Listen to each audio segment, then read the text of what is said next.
4 5 6 7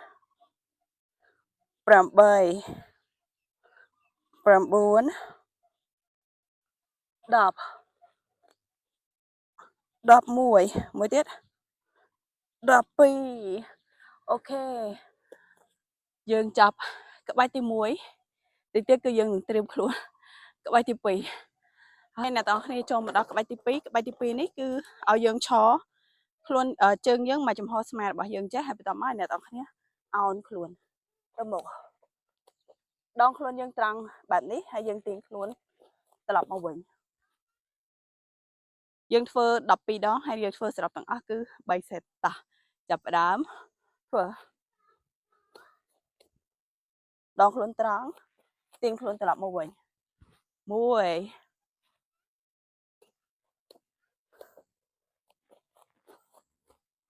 2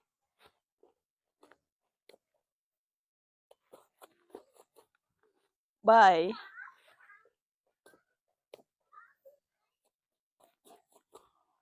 4 ប្រឹងក្បាលពោះផងនៅពេលដែលយើងធ្វើ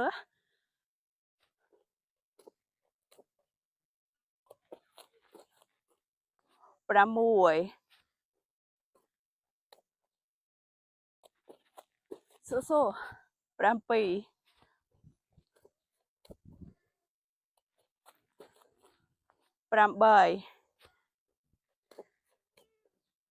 ហ៎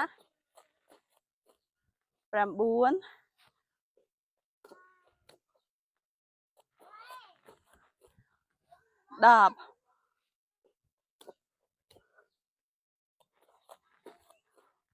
11មួយទៀតស៊ូ12អូខេអ្នកទាំងអស់គ្នាសម្រាប់តិចសិនអូខេអ្នកទាំងអស់គ្នាយើង ត្រៀមខ្លួនចូលដល់សេតទី2ចាប់ផ្ដើមធ្វើអោនខ្លួនចេះតិចតិចហើយយើងទាញខ្លួនយើងទៅមុខយឺតយឺតដងខ្លួនត្រង់ទាញខ្លួនយើងត្រឡប់មកក្រោយវិញ1ស៊ូៗអ្នកទាំងគ្នា2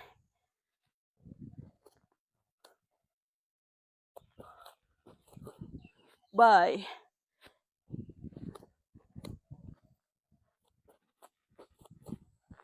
4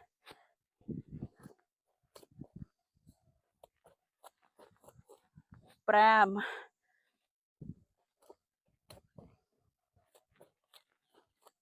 6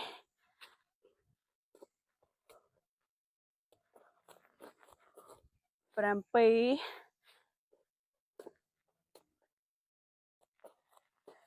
8 9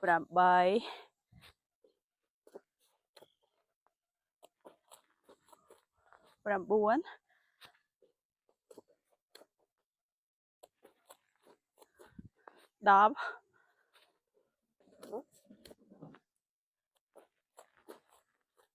11មួយទៀតស៊ូស៊ូ12អូខេយើងនៅមួយសេតទៀតអ្នកនរគ្នាសម្រាប់តិចសិនអាចញ៉ាំទឹកសឹមបាន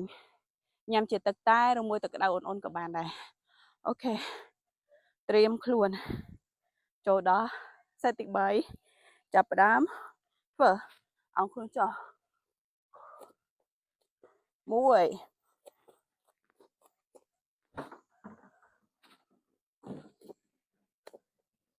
2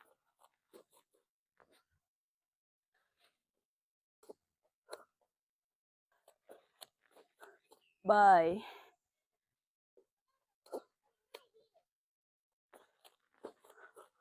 4 xuốngឡើង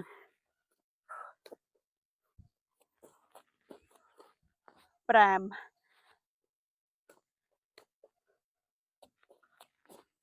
6 ស៊ូស៊ូ7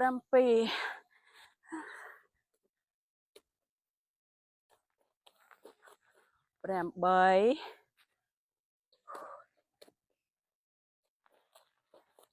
9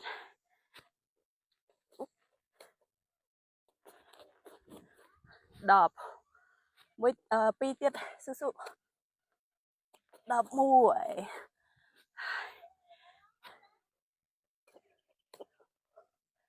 12អូខេសម្រាប់បន្តិចសិនអូខេអ្នកទាំងគ្នាឥឡូវនេះយើងចូលមកដល់ក្បាច់ទី3ក្បាច់ទី3នេះគឺយើងលុតជង្គង់អញ្ចឹងហើយបន្តមកដៃយើងគឺស្មើ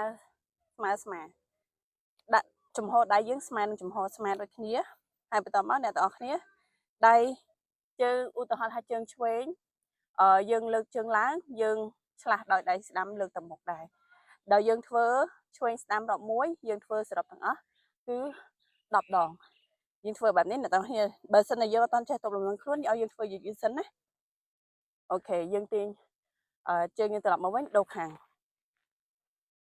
ធ្វើឆ្វេងស្ដាំរាប់1 10ដង3សេតតោះចាប់ផ្ដើមធ្វើ1 2 3 4 5 6 7 8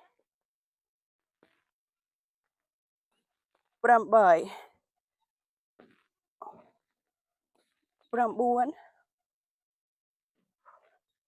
មួយទៀត10អូខេសម្រាប់តិចសិនអ្នកនរគ្នាក្បាច់នេះគឺវាបានទាំងដើមដៃហើយនឹងតាគៀកផងដែរពេលដែលយើងធ្វើគឺយើងប្រឹងក្បាលពោះនៅក្នុងកំឡុងពេលដែលយើងហាត់ណាហើយងាយការដុតដង្ហើមគឺនៅពេលដែលយើងបញ្ចេញកម្លាំង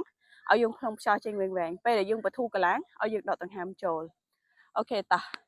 ត្រៀមខ្លួនចូលដល់សេតទី2ដាក់ដៃដូចដើមត្បូងខ្លួនដូចដើមចាប់ផ្ដើមធ្វើ1 2 3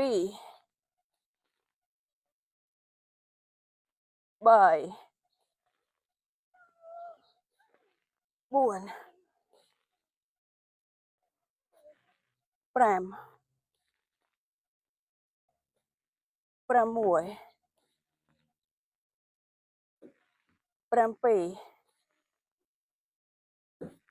8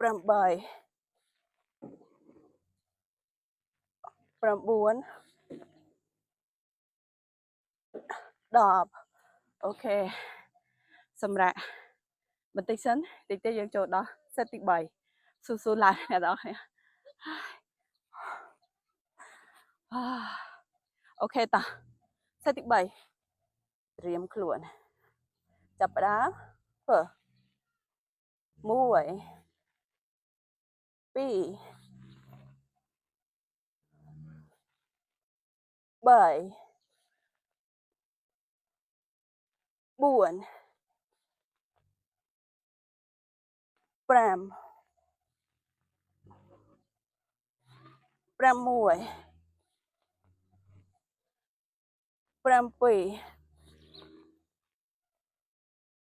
8 9 មួយទៀតស៊ូ10